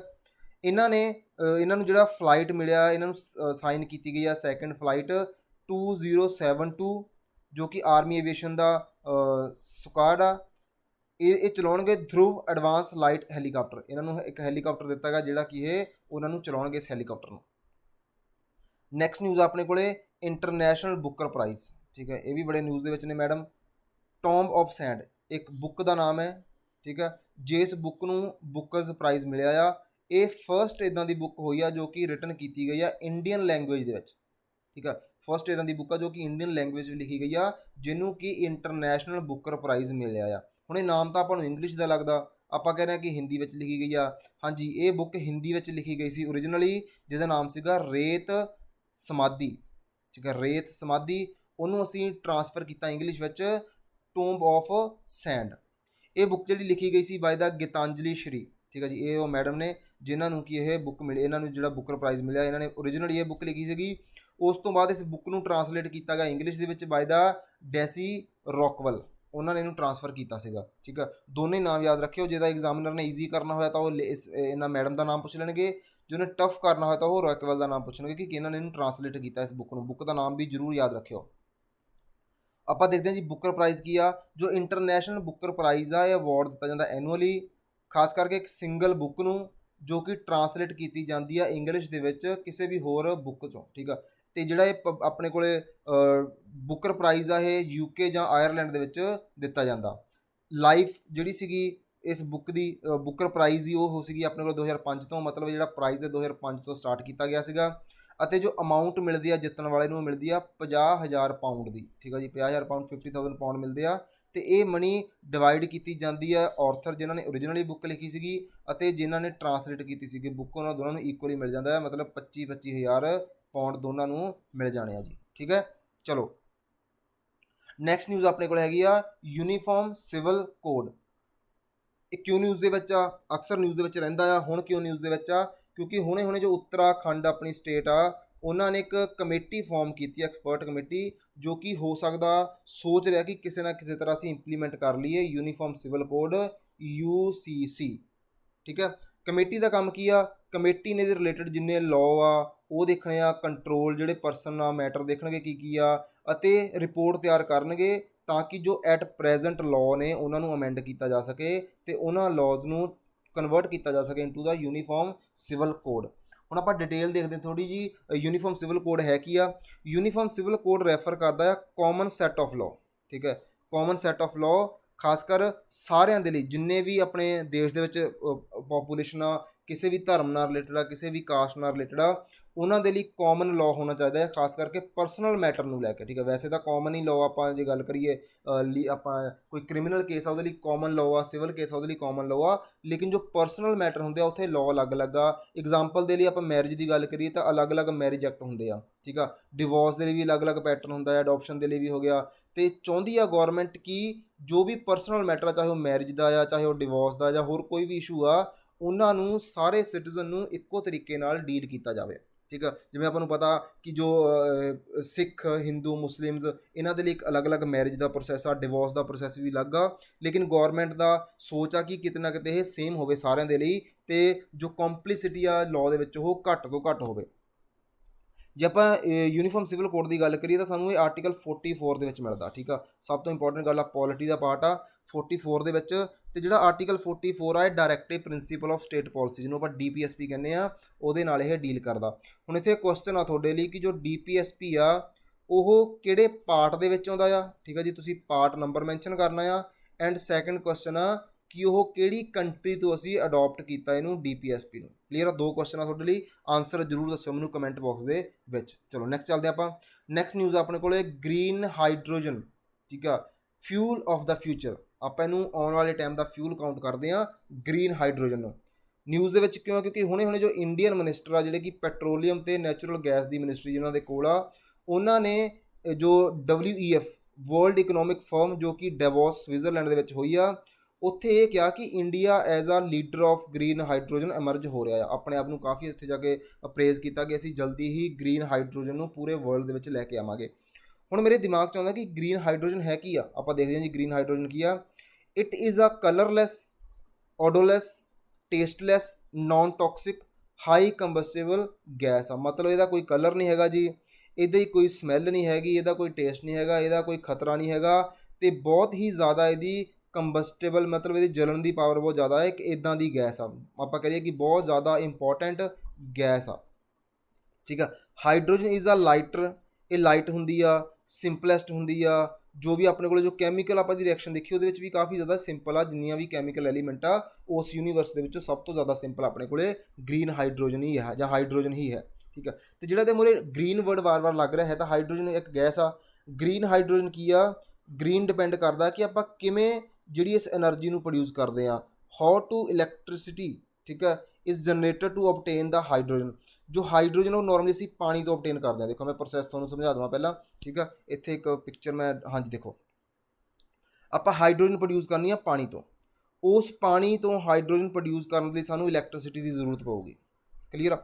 ਹੁਣ ਗ੍ਰੀਨ ਹਾਈਡਰੋਜਨ ਉਹ ਹੋਊਗੀ ਜੋ ਕਿ ਇਲੈਕਟ੍ਰੀਸਿਟੀ ਇੱਦਾਂ ਦੇ ਸੋਰਸ ਤੋਂ ਲਵੇ ਜੋ ਰੀਨਿਊਏਬਲ ਹੋਵੇ, ਚਾਹੇ ਉਹ ਆਪਾਂ ਕਹਿ ਲਈਏ ਵੀ ਉਹ ਵਿੰਡ ਐਨਰਜੀ ਤੋਂ ਲਵੇ, ਸੋਲਰ ਐਨਰਜੀ ਤੋਂ ਲਵੇ, ਬਾਇਓਗੈਸ ਤੋਂ ਲਵੇ, ਜਾਂ ਕੋਈ ਵੀ ਇੱਦਾਂ ਦੀ ਇਲੈਕਟ੍ਰੀਸਿਟੀ ਪ੍ਰੋਡਿਊਸ ਹੋਵੇ, ਜਾਂ ਹਾਈਡਰੋ ਤੋਂ ਹੀ ਲਵੇ ਜਿੱਥੋਂ ਪੋਲਿਊਸ਼ਨ ਨਹੀਂ ਹੁੰਦਾ। ਠੀਕ ਆ, ਇੱਥੇ ਜੋ ਪ੍ਰੋਡਕਸ਼ਨ ਜਿਹੜੀ ਇਹਦੀ ਹੋਣੀ ਆ ਹਾਈਡਰੋਜਨ ਦੀ, ਉਹ ਪ੍ਰੋਡਕਸ਼ਨ ਹੋਣੀ ਚਾਹੀਦੀ ਆ CO2 ਅਮਿਸ਼ਨ ਫਰੀ, ਮਤਲਬ ਉਹਦੇ ਵਿੱਚ CO2 ਜਿਹੜੀ ਆ ਉਹਦੀ ਅਮਿਸ਼ਨ ਨਾ ਹੋਵੇ, ਉਹਦਾ ਪ੍ਰੋਡਕਸ਼ਨ ਨਾ ਹੋਵੇ। ਉਸੇ ਗੈਸ ਨੂੰ ਅਸੀਂ ਹਾਈਡਰੋਜਨ ਜਿਹੜੀ ਆਪਾਂ ਗ੍ਰੀਨ ਹਾਈਡਰੋਜਨ ਕਹਿੰਦੇ ਆ। ਕਲੀਅਰ, ਉਮੀਦ ਆ ਕਲੀਅਰ ਹੋ ਗਿਆ। ਉਹ ਦੇਖੋ ਜਿਵੇਂ ਕਹਿੰਦਾ ਵੀ ਪ੍ਰੋਡਕਸ਼ਨ ਗ੍ਰੀਨ ਹਾਈਡਰੋਜਨ ਪ੍ਰੋਡਿਊਸ ਕੀਤੀ ਜਾਊਗੀ ਥਰੂ ਇਲੈਕਟ੍ਰੋਲਾਈਟ। ਇਲੈਕਟ੍ਰੋਲਾਈਟ ਰਾਹੀਂ ਤਾਂ ਹੋਣੀ ਹੋਣੀ ਆ, ਲੇਕਿਨ ਉਸ ਇਲੈਕਟ੍ਰੋਲਾਈਟ ਦੇ ਲਈ ਜੋ ਐਨਰਜੀ ਚਾਹੀਦੀ ਆ, ਜੋ ਇਲੈਕਟ੍ਰੀਸਿਟੀ ਚਾਹੀਦੀ ਆ, ਉਹ ਜਾਂ ਤਾਂ ਸੋਲਰ ਰੇਡੀਏਸ਼ਨ ਤੋਂ ਪ੍ਰਾਪਤ ਕੀਤੀ ਹੋਵੇ, ਜਾਂ ਵਿੰਡ ਤੋਂ, ਜਾਂ ਉਹ ਹਾਈਡਰਲ ਪਾਵਰ ਤੋਂ। ਕਲੀਅਰ ਆ ਜੀ। ਅਤੇ ਪ੍ਰੋਸੈਸ ਮੈਂ ਸਮਝਾ ਦਿੱਤਾ ਆ। ਜਿਹੜੀ ਹਾਈਡਰੋਜਨ ਜਨਰੇਟ ਹੋਣੀ ਆ ਉਹ ਹੋਣੀ ਆ ਆਪਣੇ ਕੋਲ, 1 ਮਿੰਟ ਹੋਲਡ ਰੱਖੋ ਜੀ। ਠੀਕ ਆ, ਉਹ ਆਪਣੇ ਕੋਲ ਹੋਣੀ ਆ ਇਸ ਏਰੀਏ ਦੇ ਵਿੱਚ ਜਿਹੜਾ ਮੈਂ ਮਾਰਕ ਕੀਤਾ ਆ, ਪਾਣੀ ਦੇ ਵਿੱਚ ਹੋਣੀ ਆ। ਉਹਨੂੰ ਅਸੀਂ ਸਟੋਰ ਕਰ ਲੈਣਾ ਅਤੇ ਉਸ ਤੋਂ ਬਾਅਦ ਅਸੀਂ ਉਹਨੂੰ ਸਪਲਾਈ ਕਰ ਦੇਣਾ। ਹੁਣ ਇਹ ਪਾਣੀ ਦੇ ਵਿੱਚੋਂ ਕਿਵੇਂ ਪ੍ਰੋਡਿਊਸ ਹੋਊਗੀ? ਜਦੋਂ ਆਪਾਂ ਇਸ ਪਾਣੀ ਦੇ ਵਿੱਚ ਦੀ ਇਲੈਕਟ੍ਰੀਸਿਟੀ ਨੂੰ ਪਾਸ ਕਰਵਾਵਾਂਗੇ। ਹੁਣ ਮੈਟਰ ਇੱਥੇ ਆ ਕਿ ਇਹ ਇਲੈਕਟ੍ਰੀਸਿਟੀ ਕਿੱਥੋਂ ਆ ਰਹੀ ਆ। ਜੇ ਤਾਂ ਇਹ ਇਲੈਕਟ੍ਰੀਸਿਟੀ ਥਰਮਲ ਪਲਾਂਟ ਤੋਂ ਆ ਰਹੀ ਆ, ਇਟ ਮੀਨਸ ਇਹ ਗ੍ਰੀਨ ਹਾਈਡਰੋਜਨ ਨਹੀਂ ਹੈਗੀ। ਅਤੇ ਜੇ ਇਹ ਇਲੈਕਟ੍ਰੀਸਿਟੀ ਵਿੰਡ ਐਨਰਜੀ ਤੋਂ ਆ ਰਹੀ ਆ, ਜਾਂ ਇਹ ਇਲੈਕਟ੍ਰੀਸਿਟੀ ਸਾਡੇ ਕੋਲ ਸੋਲਰ ਐਨਰਜੀ ਤੋਂ ਆ ਰਹੀ ਆ, ਫਿਰ ਅਸੀਂ ਇਹਨੂੰ as a green energy count ਕਰਾਂਗੇ। ਉਮੀਦ ਆ ਕਲੈਰਿਟੀ ਹੋ ਗਈ ਹੋਊਗੀ ਗ੍ਰੀਨ ਹਾਈਡਰੋਜਨ ਕੀ ਆ। ਠੀਕ ਆ, ਜੋ ਇੰਡੀਆ ਆ, ਇੰਡੀਆ ਨੇ ਸਟਾਰਟਿੰਗ ਕੀਤੀ ਆ ਜਨਰੇਟ ਕਰਨ ਦੀ ਆਪਣੇ ਕੋਲ ਜਿਹੜਾ ਗ੍ਰੀਨ ਹਾਈਡਰੋਜਨ ਆ। ਕਿਉਂ ਕੀਤੀ ਆ ਜੀ? ਕਿਉਂਕਿ ਇੰਡੀਆ ਦਾ ਇੱਕ ਟਾਰਗੇਟ ਆ ਕਿ ਉਹਨੇ 2030 ਤੱਕ 2030 ਤੱਕ ਉਹਨੇ 500 gigawatt non fossil fuel energy ਨੂੰ ਜਨਰੇਟ ਕਰਨਾ ਆ। ਉਹਦੇ ਵਿੱਚ ਕੀ ਆ ਕਿ ਇੰਡੀਆ ਫਸਟ ਕੰਟਰੀ ਇੱਦਾਂ ਦਾ ਬਣ ਰਿਹਾ ਆ, ਜਾਂ ਇੰਡੀਆ ਦਾ ਇੱਦਾਂ ਦਾ ਫਸਟ ਇੱਕ ਪਲਾਂਟ ਆ ਜਿੱਥੇ ਕਿ ਪਿਓਰ ਗ੍ਰੀਨ ਹਾਈਡਰੋਜਨ ਪ੍ਰੋਡਿਊਸ ਹੋ ਰਹੀ ਆ। ਉਹ ਸਾਨੂੰ ਮਿਲਦਾ ਜੀ ਅਸਮ ਸਟੇਟ ਦੇ ਵਿੱਚ। ਦੁਲੀਜਨਾ ਇੱਕ ਜਗ੍ਹਾ ਆ, ਉੱਥੇ ਇੱਕ ਪਲਾਂਟ ਲੱਗਾ ਆ ਅਸਮ ਦੇ ਵਿੱਚ, ਜਿੱਥੇ ਕਿ ਇੰਡੀਆ ਦਾ ਸਭ ਤੋਂ ਪਹਿਲਾ ਪਲਾਂਟ ਆ, ਯਾਦ ਰੱਖਿਓ ਠੀਕ ਹੈ ਜੀ। ਇੰਡੀਆ ਦਾ ਸਭ ਤੋਂ ਪਹਿਲਾ ਪਲਾਂਟ ਆ ਜਿੱਥੇ ਕਿ ਪਿਓਰ ਗ੍ਰੀਨ ਹਾਈਡਰੋਜਨ ਪ੍ਰੋਡਿਊਸ ਕੀਤੀ ਜਾ ਰਹੀ ਆ। ਹਾਲਾਂਕਿ ਪਾਇਲਟ ਪ੍ਰੋਜੈਕਟ ਆ, ਇਹਨੂੰ ਅੱਗੇ ਹੋਰ ਆਪਾਂ ਡਿਵੈਲਪ ਵੀ ਕਰ ਸਕਦੇ ਹਾਂ। ਚਲੋ ਜੀ, ਇੰਡੀਆ ਨੂੰ ਕਿਉਂ ਜ਼ਰੂਰਤ ਪਈ ਗ੍ਰੀਨ ਹਾਈਡਰੋਜਨ ਦੀ? ਸਾਡੇ ਕੋਲ ਕੁਐਸਚਨ ਹੁੰਦਾ ਕਿ ਵਾਈ ਇੰਡੀਆ ਨੀਡ ਆ ਗ੍ਰੀਨ ਹਾਈਡਰੋਜਨ। ਉਹਦਾ ਕਾਰਨ ਕੀ ਹੈ ਕਿ ਇੱਕ ਪੈਰਿਸ ਐਗਰੀਮੈਂਟ ਹੋਇਆ ਸੀਗਾ 2015 ਦੇ ਵਿੱਚ। ਉਹਦੇ ਵਿੱਚ ਇੰਡੀਆ ਨੇ ਕਮਿਟ ਕੀਤਾ ਸੀਗਾ ਕਿ ਅਸੀਂ 2000 ਜਿਹੜਾ ਹੋਊਗਾ ਨੈਕਸਟ ਟਾਈਮ ਦੇ ਵਿੱਚ, ਉਦੋਂ ਤੱਕ ਅਸੀਂ 33% ਤੋਂ ਲੈ ਕੇ 35% ਤੱਕ ਜੋ ਗ੍ਰੀਨ ਹਾਊਸ ਗੈਸਾਂ ਦਾ ਐਮਿਸ਼ਨ ਉਹਨੂੰ ਘੱਟ ਕਰਾਂਗੇ, up to the level of 2005। ਜੋ ਵੀ 2005 ਦੇ ਵਿੱਚ ਜਿੰਨਾ ਲੈਵਲ ਸੀਗਾ ਉਹਨੂੰ ਅਸੀਂ ਘੱਟ ਕਰਾਂਗੇ 30 ਤੋਂ 35% ਤੱਕ। ਠੀਕ ਆ, ਇਹਦਾ ਕਾਰਨ ਕਿਉਂ ਘੱਟ ਕਰਨਾ ਚਾਹੁੰਦੇ ਅਸੀਂ ਗ੍ਰੀਨ ਹਾਊਸ ਗੈਸ ਦਾ ਐਮਿਸ਼ਨ? ਕਿਉਂਕਿ ਸਾਨੂੰ ਪਤਾ ਕਿ ਗਲੋਬਲ ਵਾਰਮਿੰਗ ਵੱਧ ਰਹੀ ਆ, ਕਲਾਈਮੇਟ ਚੇਂਜ ਹੋ ਰਿਹਾ ਆ, ਤੇ ਉਹਦਾ ਸਭ ਤੋਂ ਵੱਡਾ ਰੀਜ਼ਨ ਕੀ ਆ? CO2, ਜਾਂ ਆਪਾਂ ਕਹਿ ਦਈਏ ਜੀ ਗ੍ਰੀਨ ਹਾਊਸ ਐਮਿਸ਼ਨ। ਉਹਨੂੰ ਘੱਟ ਕਰਨ ਦੇ ਲਈ ਹੀ ਇੱਕ ਪੈਰਿਸ ਐਗਰੀਮੈਂਟ ਸਾਈਨ ਕੀਤਾ ਗਿਆ ਸੀਗਾ 2015 ਦੇ ਵਿੱਚ। ਸਾਨੂੰ ਇਹ ਪਤਾ ਕਿ ਜੋ ਅਰਥ ਦਾ ਟੈਂਪਰੇਚਰ ਜਿਸ ਹਿਸਾਬ ਨਾਲ ਇਨਕਰੀਜ਼ ਹੋ ਰਿਹਾ ਆ, ਸਾਡੀ ਕੋਸ਼ਿਸ਼ ਆ ਕਿ ਉਹਨੂੰ ਅਸੀਂ 2% ਤੋਂ ਨਾ ਵਧਣ ਦਈਏ, 2% ਨਹੀਂ, 2 ਡਿਗਰੀ ਸੈਲਸੀਅਸ ਤੋਂ ਉਹ ਨਾ ਵਧੇ। ਠੀਕ ਹੈ, ਜਿਹੜੀ ਇਹ ਪੈਰਿਸ ਐਗਰੀਮੈਂਟ ਹੈ ਇੱਕ ਲੀਗਲ ਇੰਟਰਨੈਸ਼ਨਲ ਟ੍ਰੀਟੀ ਆ। ਇਹਦੇ ਨਾਲ ਉਦੋਂ ਬਾਅਦ ਇੱਕ ਪਾਰਟੀਜ਼ ਆਫ COP ਹੋਈ ਆ COP 2021 ਦੇ ਵਿੱਚ, ਉਹ ਹੋਈ ਆ ਗਲੈਸਗੋ ਦੇ ਵਿੱਚ। ਉੱਥੇ ਵੀ ਇੰਡੀਆ ਨੇ ਇੱਕ ਸਟੇਟਮੈਂਟ ਦਿੱਤੀ ਆ ਕਿ ਅਸੀਂ 2070 ਤੱਕ ਜਾਂਦੇ ਜਾਂਦੇ ਨੈਟ ਜ਼ੀਰੋ ਇਕੋਨਮੀ ਤਿਆਰ ਕਰਾਂਗੇ। ਮਤਲਬ ਜਿੰਨੀ ਵੀ ਸਾਡੇ ਕੋਲ CO2 ਪ੍ਰੋਡਿਊਸ ਹੋਊਗੀ, ਉਹਨਾਂ ਉਹਦਾ ਯੂਜ਼ ਵੀ ਇੱਥੇ ਹੋਊਗਾ। ਮਤਲਬ CO2 ਇੰਨੀ ਅਸੀਂ ਮਾਤਰਾ ਨਾ ਪ੍ਰੋਡਿਊਸ ਕਰਦੇ ਕਿ ਇਹ এনवायरमेंट ਨੂੰ ਖਤਰਾ ਕਰੇ, ਇੱਦਾਂ ਸਾਡਾ ਇਹ ਟਾਰਗੇਟ ਆ ਜੀ। ਕਲੀਅਰ ਆ? ਐਨੂਅਲ એનર્ਜੀ ਜਿਹੜੀ ਹੁੰਦੀ ਆ, ਹੁਣ ਇੱਕ ਹੋਰ ਇੰਪੋਰਟੈਂਟ ਗੱਲ ਸਾਡੇ ਕੋਲ ਕੀ ਹੈ ਕਿ ਜੋ ਅਸੀਂ ਸਾਲ ਦੀ એનર્ਜੀ ਇੰਪੋਰਟ ਕਰਦੇ ਹਾਂ, ਕਿਉਂਕਿ ਜੋ ਆਪਾਂ ਪੈਟਰੋਲ ਡੀਜ਼ਲ ਦੀ ਗੱਲ ਕਰੀਏ, LPG ਗੈਸ ਦੀ ਗੱਲ ਕਰੀਏ, ਇਹ ਉਹ એનર્ਜੀਜ਼ ਨੇ ਜੋ ਸਾਨੂੰ ਬਾਹਰੋਂ ਮੰਗਵਾਉਣੀਆਂ ਪੈਂਦੀਆਂ, ਕਿਉਂਕਿ ਸਾਡੀ ਕੰਟਰੀ ਵਿੱਚ ਇਹਨਾਂ ਦਾ ਪ੍ਰੋਡਕਸ਼ਨ ਨਹੀਂ ਹੁੰਦਾ। ਤੇ ਇੰਡੀਆ ਦਾ ਜਿਹੜਾ ਇੱਕ ਸਾਲ ਦਾ ਬਿੱਲ ਆ, ਬਜਟ ਆ, ਉਹ ਇੰਪੋਰਟ ਦਾ ਲਗਭਗ $100 ਬਿਲੀਅਨ ਤੋਂ ਵੀ ਜ਼ਿਆਦਾ ਦਾ ਹੋ ਜਾਂਦਾ ਆ। ਠੀਕ ਆ, ਇਹਦੇ ਨਾਲ ਸਾਨੂੰ ਪਤਾ ਕਿ ਜਿਵੇਂ ਜਿਵੇਂ ਕੰਜ਼ੰਪਸ਼ਨ ਵਧੂਗੀ ਫੋਸਲ ਫਿਊਲ ਦੀ, ਉਵੇਂ ਉਵੇਂ ਕਾਰਬਨ ਡਾਈਆਕਸਾਈਡ ਗੈਸ ਵੀ ਜ਼ਿਆਦਾ ਪ੍ਰੋਡਿਊਸ ਹੋਊਗੀ ਇੰਡੀਆ ਦੇ ਵਿੱਚ, ਜੋ ਕਿ ਸਾਡੇ ਲਈ ਖਤਰਾ ਆ। ਤਾਂ ਕਰਕੇ ਅਸੀਂ ਚਾਹੁੰਦੇ ਹਾਂ ਕਿ ਇੱਕ ਤਾਂ ਸਾਡਾ ਜਿਹੜਾ ਬਰਡਨ ਹੈ ਇਹ ਘਟੇ, ਅਸੀਂ એનર્ਜੀ ਦੇ ਮਾਮਲੇ ਵਿੱਚ ਇੰਡੀਪੈਂਡੈਂਟ ਹੋ ਜਾਈਏ 2047 ਤੱਕ, 2047 ਤੱਕ।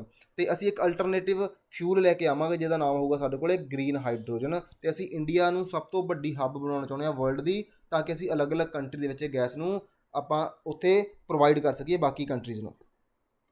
ਬੈਨੀਫਿਟ ਕਿੱਥੇ ਹੋਊਗਾ ਸਾਨੂੰ ਇਸ ਗੈਸ ਦਾ? ਸਭ ਤੋਂ ਜ਼ਿਆਦਾ ਬੈਨੀਫਿਟ ਹੋਊਗਾ ਜੀ ਟਰਾਂਸਪੋਰਟੇਸ਼ਨ ਸੈਕਟਰ ਦੇ ਵਿੱਚ, ਦੂਜਾ ਹੋਊਗਾ ਆਇਰਨ ਜੇ ਤੇ ਸਟੀਲ ਜਿਹੜੀਆਂ ਇੰਡਸਟਰੀਜ਼ ਆ ਉਹਦੇ ਵਿੱਚ, ਤੇ ਕੈਮੀਕਲ ਸੈਕਟਰ ਦੇ ਵਿੱਚ। ਮਤਲਬ ਜਿੰਨੀ ਵੀ ਸਾਡੀ ਇਕੋਨਮੀ ਆ, ਜਿੱਥੋਂ ਜ਼ਿਆਦਾ ਪੋਲਿਊਸ਼ਨ ਕ੍ਰੀਏਟ ਹੁੰਦਾ ਆ, ਉੱਥੇ ਇਹਦਾ ਸਾਨੂੰ ਹੈਲਪ ਹੋ ਸਕਦਾ ਹੈ। ਇਹ ਤੋਂ ਬਾਅਦ ਸਾਡੇ ਕੋਲ ਇੱਕ ਹੋਰ ਟੌਪਿਕ ਬਣਦਾ ਜੀ ਨੈਸ਼ਨਲ ਹਾਈਡਰੋਜਨ ਮਿਸ਼ਨ ਦਾ। ਠੀਕ ਹੈ, ਇਹਦੇ ਨਾਲ ਰਿਲੇਟਡ ਹੀ ਆ ਨੈਸ਼ਨਲ ਹਾਈਡਰੋਜਨ ਮਿਸ਼ਨ। ਇਹ ਵੀ ਅਸੀਂ ਸਟਾਰਟ ਕੀਤਾ 2021-22 ਦੇ ਵਿੱਚ, ਤਾਂ ਕਿ ਅਸੀਂ ਜੋ ਆਪਾਂ ਹੁਣੇ ਆਪਾਂ ਪੜ੍ਹ ਕੇ ਹਟੇ ਜੋ ਗ੍ਰੀਨ ਹਾਈਡਰੋਜਨ ਆ, ਉਹਦੇ ਟਾਰਗੇਟ ਨੂੰ ਅਚੀਵ ਕਰਨ ਦੇ ਲਈ ਹੀ ਆਪਾਂ ਇਹ ਜੋ ਬਜਟ ਸਾਡਾ ਸੀਗਾ 2021 ਤੇ 22 ਵਾਲਾ, ਉਹਦੇ ਵਿੱਚ ਸੋਚਿਆ ਸੀਗਾ, ਅਨਾਊਂਸ ਕੀਤਾ ਸੀਗਾ ਕਿ ਅਸੀਂ ਜਲਦੀ ਹੀ ਇਹ ਜਿਹੜੀ ਪਾਲਿਸੀ ਲੈ ਕੇ ਆਵਾਂਗੇ ਤੇ ਇਸ ਪਾਲਿਸੀ ਦੇ ਅੰਡਰ ਗ੍ਰੀਨ ਹਾਈਡਰੋਜਨ ਨੂੰ ਹੋਰ ਜ਼ਿਆਦਾ ਪ੍ਰਮੋਟ ਕਰਾਂਗੇ। ਠੀਕ ਹੈ, ਇਹ ਸਕੀਮ ਲਾਂਚ ਕੀਤੀ ਗਈ ਹੈ ਅਗਸਤ 15, 2021 ਦੇ ਵਿੱਚ, ਤਾਂ ਕਿ ਅਸੀਂ ਕੱਟ ਕਰ ਸਕੀਏ ਜੋ ਕਿ ਕਾਰਬਨ ਐਮਿਸ਼ਨ ਹੋ ਰਿਹਾ ਆ। ਓਬਵੀਅਸ ਹੈ ਜਿਹੜੀ ਹਾਈਡਰੋਜਨ ਹੋਊਗੀ ਉਹ ਇਹ ਐਮਿਸ਼ਨ ਪ੍ਰੋਡਿਊਸ ਨਹੀਂ ਕਰੂਗੀ, ਤੇ ਜੇ ਅਸੀਂ ਇਹਨੂੰ as a alternative fuel use ਕਰ ਲਿਆ, ਬਾਕੀ ਪ੍ਰੋਡਕਟ ਨੂੰ ਦੂਰ ਕਰ ਦਿੱਤਾ, ਤਾਂ ਸਾਡਾ CO2 ਦੀ ਜਿਹੜੀ ਐਮਿਸ਼ਨ ਆ ਉਹ ਬਹੁਤ ਜ਼ਿਆਦਾ ਘੱਟ ਜੂਗੀ। ਤੇ ਨਾਲ ਅਸੀਂ ਇਨਕਰੀਜ਼ ਕਰਨੀ ਆ ਜੀ ਰੀਨਿਊਏਬਲ એનર્ਜੀ ਸੋਰਸ। ਇਸ ਆਪਣੀ ਮਿਸ਼ਨ ਦੇ ਅੰਡਰ ਅਸੀਂ ਦੋ ਤਰ੍ਹਾਂ ਦੇ ਟਾਰਗੇਟ ਬਣਾਏ, ਇੱਕ ਤਾਂ ਹੈਗਾ ਸ਼ਾਰਟ ਟਰਮ ਟਾਰਗੇਟ ਜੋ ਕਿ ਅਸੀਂ 4 ਸਾਲਾਂ ਦੇ ਵਿੱਚ ਅਚੀਵ ਕਰਨਾ, ਤੇ ਦੂਜਾ ਹੈਗਾ ਲੌਂਗ ਟਰਮ ਟਾਰਗੇਟ ਜੋ ਕਿ 10 ਸਾਲ ਜਾਂ ਉਸ ਤੋਂ ਜ਼ਿਆਦਾ ਅਸੀਂ ਇਹਨੂੰ ਅਚੀਵ ਕਰਨ ਨੂੰ ਲਾਉਣੇ ਆ। ਕਲੀਅਰ ਆ ਜੀ? ਤੇ ਸਾਡਾ ਏਮ ਕੀ ਹੈ ਇਸ ਪੂਰੇ ਦੇ ਪੂਰੇ ਮਿਸ਼ਨ ਦਾ? ਕਿ ਇੰਡੀਆ ਨੂੰ ਡਿਵੈਲਪ ਕਰਨਾ as a global hub of the manufacturing for the green hydrogen. ਠੀਕ ਹੈ ਜੀ। ਨੈਕਸਟ ਆਪਣੇ ਕੋਲ ਹੈਗਾ ਜੀ ਲੈਵੈਂਡਰ ਫੈਸਟੀਵਲ। ਠੀਕ ਹੈ, ਲੈਵੈਂਡਰ ਕੀ ਹੁੰਦੇ ਆ? ਇੱਕ ਆਪਾਂ ਕਹਿ ਸਕਦੇ ਕਿ ਫਲਾਵਰ ਦੀ ਨਾਮ ਆ। ਇਹ ਦੇਖੋ ਪਹਿਲਾਂ ਤੁਸੀਂ ਨਾਮ ਹੀ ਫਲਾਵਰ ਹੀ ਦੇਖ ਲਓ, ਇੱਦਾਂ ਦੇ ਹੁੰਦੇ ਆ। ਜੇ ਆਪਾਂ ਇਹਨੂੰ ਥੋੜ੍ਹਾ ਜਿਹਾ ਨੇੜੇ ਹੋ ਕੇ ਦੇਖਾਂਗੇ ਤਾਂ ਸਾਨੂੰ ਇਹ ਇੱਦਾਂ ਦੇ ਦਿਖਣਗੇ ਨਿਊਜ਼ ਦੇ ਵਿੱਚ। ਕਿਉਂ? ਕਿਉਂਕਿ ਹੁਣੇ ਇੰਡੀਆਜ਼ ਫਰਸਟ ਲੈਵੈਂਡਰ ਫੈਸਟੀਵਲ, ਜਿਹੜਾ ਇੰਡੀਆ ਦਾ ਪਹਿਲਾ ਲੈਵੈਂਡਰ ਫੈਸਟੀਵਲ ਆ, ਉਹ ਜੰਮੂ ਐਂਡ ਕਸ਼ਮੀਰ ਦੇ ਵਿੱਚ ਇਹਨੂੰ ਸੈਲੀਬ੍ਰੇਟ ਕੀਤਾ ਗਿਆ ਆ। ਇਹ ਲੈਵੈਂਡਰ ਦੀ ਕਲਟੀਵੇਸ਼ਨ ਬੜੀ ਇੰਪੋਰਟੈਂਟ ਰੋਲ ਪਲੇ ਕਰ ਰਹੀ ਹੈ ਇਸ ਟਾਈਮ ਜੰਮੂ ਐਂਡ ਕਸ਼ਮੀਰ ਦੇ ਵਿੱਚ, ਕਿਉਂਕਿ ਉੱਥੇ ਇਹ ਇੰਪਲੋਇਮੈਂਟ ਦਾ ਜਨਰੇਟ ਕਰ ਰਹੀ ਹੈ ਲਗਭਗ 5000 ਫਾਰਮਰਸ ਦੇ ਲਈ। ਨਾਲ ਦੀ ਨਾਲ ਜੋ ਨਵੇਂ ਯੰਗ ਐਂਟਰਪ੍ਰੇਨਿਓਰਸ ਨੇ ਉਹਨਾਂ ਨੂੰ ਵੀ ਪ੍ਰਮੋਟ ਕਰ ਰਹੀ ਹੈ, ਅਤੇ ਲਗਭਗ 1000 ਫੈਮਲੀਜ਼ ਜੋ ਹੈਗੀਆਂ ਆ ਉਹ 200 ਏਕੜ ਤੱਕ ਇਸ ਖੇਤੀ ਨੂੰ ਕਰ ਰਹੀਆਂ ਨੇ। ਠੀਕ ਹੈ, ਇੰਪਲੋਇਮੈਂਟ ਮਿਲ ਰਿਹਾ, ਇਕੋਨਮੀ ਵਿੱਚ ਗਰੋਥ ਹੋ ਰਹੀ ਆ, ਅਤੇ ਨਵੇਂ ਜਿਹੜੇ ਐਂਟਰਪ੍ਰੇਨਿਓਰ ਆ ਉਹ ਬਣ ਰਹੇ ਨੇ। ਇਸ ਖੇਤੀ ਦਾ ਬੈਨੀਫਿਟ ਕਿੱਥੇ ਹੁੰਦਾ ਜਾਂ ਯੂਜ਼ ਕਿੱਥੇ ਹੁੰਦਾ ਆ? ਇਹ ਤੋਂ ਜੋ ਆਪਾਂ ਪਰਫਿਊਮ ਵਗੈਰਾ ਯੂਜ਼ ਕਰਦੇ ਹਾਂ, ਉਹਨਾਂ ਚੀਜ਼ਾਂ ਦੇ ਵਿੱਚ ਜੋ ਸਮੈਲ ਆਉਂਦੀ ਆ ਉਹ ਇਸੇ ਫੁੱਲਾਂ ਦੀ ਹੀ ਹੁੰਦੀ ਆ, ਜਾਂ ਇੱਦਾਂ ਦੇ ਜੋ ਸੈਂਟ ਟਾਈਪ ਬਣਦੇ ਆ ਉਹ ਇੱਥੋਂ ਹੀ ਬਣਾਏ ਜਾਂਦੇ ਆ। ਠੀਕ ਆ, ਹੁਣ ਤੁਹਾਨੂੰ ਸਮਝ ਲੱਗ ਜਾਊਗਾ ਇਹਦਾ ਯੂਜ਼ ਕੀ ਆ। ਜੇ ਆਪਾਂ ਲੈਵੈਂਡਰ ਰੈਵੋਲੂਸ਼ਨ ਦੀ ਗੱਲ ਕਰੀਏ ਤਾਂ ਲੈਵੈਂਡਰ ਰੈਵੋਲੂਸ਼ਨ ਕੀ ਇਹਨੂੰ ਪਰਪਲ ਔਰ ਲੈਵੈਂਡਰ ਰੈਵੋਲੂਸ਼ਨ ਕਹਿੰਦੇ, ਠੀਕ ਆ, ਪਰਪਲ ਕਹਿੰਦੇ ਆ। ਇੱਕ ਸਾਡੇ ਕੋਲ ਅਰੋਮਾ ਮਿਸ਼ਨ ਆਇਆ ਸੀਗਾ, ਉਸ ਮਿਸ਼ਨ ਦੇ ਅੰਡਰ ਹੀ ਅਸੀਂ ਇਸ ਰੈਵੋਲੂਸ਼ਨ ਨੂੰ ਸਟਾਰਟ ਕੀਤਾ ਸੀਗਾ 2016 ਦੇ ਵਿੱਚ, ਠੀਕ ਆ। ਸਭ ਤੋਂ ਪਹਿਲਾਂ ਇਹਨੂੰ ਪ੍ਰੈਕਟਿਸ ਕੀਤਾ ਗਿਆ ਸੀਗਾ ਪਹਿਲੇ ਬੀਡ ਡਿਸਟ੍ਰਿਕਟ ਦੇ ਵਿੱਚ, ਜੰਮੂ ਐਂਡ ਕਸ਼ਮੀਰ ਦੇ ਵਿੱਚ। ਜਦੋਂ ਇਸ ਮਿਸ਼ਨ ਦੇ ਅੰਡਰ ਫਸਟ ਟਾਈਮ ਜਿਹੜੇ ਫਾਰਮਰ ਹੋਣਗੇ ਉਹਨਾਂ ਨੂੰ ਤਾਂ ਫ੍ਰੀ ਜਿਹੜੇ ਦੇ ਬੀਜ ਜਾਂ ਸੈਂਪਲ ਦਿੱਤੇ ਜਾਣਗੇ, ਫ੍ਰੀ ਲੈਵੈਂਡਰ ਦਿੱਤਾ ਜਾਊਗਾ। ਲੇਕਿਨ ਜੋ ਉਦੋਂ ਬਾਅਦ ਜਿਹੜੇ ਹੋਣਗੇ ਫਾਰਮਰਸ, ਉਹਨਾਂ ਨੂੰ ਇੱਕ ਪਰਟੀਕੂਲਰ ਸੈਂਪਲ ਜਿਹੜਾ ਹੋਊਗਾ, ਪਲਾਂਟ ਹੋਊਗਾ, ਉਹਦਾ 5 ਤੋਂ 6 ਰੁਪਏ ਪੇ ਕਰਨੇ ਪੈਣਗੇ। ਸਾਡਾ ਏਮ ਕੀ ਆ ਇਸ ਸਕੀਮ ਨੂੰ ਲੈ ਕੇ ਆਉਣ ਦਾ, ਤਾਂ ਕਿ ਜੋ ਵੀ ਡੋਮੈਸਟਿਕ ਐਰੋਮੈਟਿਕ ਕਰੋਪ ਆ, ਜਿਵੇਂ ਮੈਂ ਦੱਸਿਆ ਕਿ ਇੱਦਾਂ ਦੀਆਂ ਕਰੋਪ ਜਿਨ੍ਹਾਂ ਤੋਂ ਅਸੀਂ ਸੈਂਟ ਵਗੈਰਾ ਤਿਆਰ ਕਰਦੇ ਹਾਂ, ਅਲੱਗ-ਅਲੱਗ ਤਰ੍ਹਾਂ ਦੇ ਆਇਲ ਤਿਆਰ ਕਰਦੇ ਹਾਂ, ਉਹਨਾਂ ਨੂੰ ਪ੍ਰਮੋਟ ਕਰਨਾ, ਇਕੋਨਮੀ ਨੂੰ ਪ੍ਰਮੋਟ ਕਰਨਾ, ਅਤੇ ਜੋ ਇਹ ਖੇਤੀ ਆ ਇਹਨੂੰ ਹੋਰ ਡਾਇਵਰਸੀਫਾਈ ਕਰਨਾ, ਤਾਂ ਕਿ ਜੋ ਇਕੋਨਮੀ ਨੂੰ ਵੀ ਸਪੋਰਟ ਮਿਲੇ ਅਤੇ ਉਸ ਏਰੀਏ ਦੇ ਫਾਰਮਰਸ ਨੂੰ ਵੀ ਸਪੋਰਟ ਮਿਲੇ, ਠੀਕ ਆ ਜੀ। ਇਹ ਸੀਗਾ ਅੱਜ ਦੇ ਆਪਣੇ ਕਰੰਟ ਅਫੇਅਰ। ਉਮੀਦ ਆ ਤੁਹਾਨੂੰ ਵਧੀਆ ਲੱਗੇ ਹੋਣਗੇ ਜੀ। ਜੇ ਵਧੀਆ ਲੱਗੇ ਤਾਂ ਪਲੀਜ਼ ਚੈਨਲ ਨੂੰ ਸਬਸਕ੍ਰਾਈਬ ਜ਼ਰੂਰ ਕਰੋ, ਵੀਡੀਓ ਨੂੰ ਲਾਈਕ ਜ਼ਰੂਰ ਕਰੋ, ਕਮੈਂਟ ਜ਼ਰੂਰ ਕਰੋ ਜੋ ਵੀ ਮੈਂ ਕੁਐਸਚਨ ਪੁੱਛਿਆ। ਕਲੀਅਰ ਆ ਜੀ। ਬਾਕੀ ਤੁਹਾਡੀ ਕੋਈ ਵੀ ਕੁਐਰੀ ਆ PPSC ਨੂੰ ਲੈ ਕੇ, UPSC ਨੂੰ ਲੈ ਕੇ, IS ਹੋ ਗਿਆ, PCS ਹੋ ਗਿਆ, ਜਾਂ ਪੰਜਾਬ ਦੇ ਜਿੰਨੇ ਵੀ ਗੌਰਮੈਂਟ ਐਗਜ਼ਾਮ ਹੁੰਦੇ ਆ, ਤਾਂ ਤੁਸੀਂ ਮੈਨੂੰ ਇਸ ਨੰਬਰ 'ਤੇ ਕੰਟੈਕਟ ਕਰ ਸਕਦੇ ਹੋ ਜੀ, ਠੀਕ ਹੈ। ਓਕੇ ਜੀ, thank you, have a good day.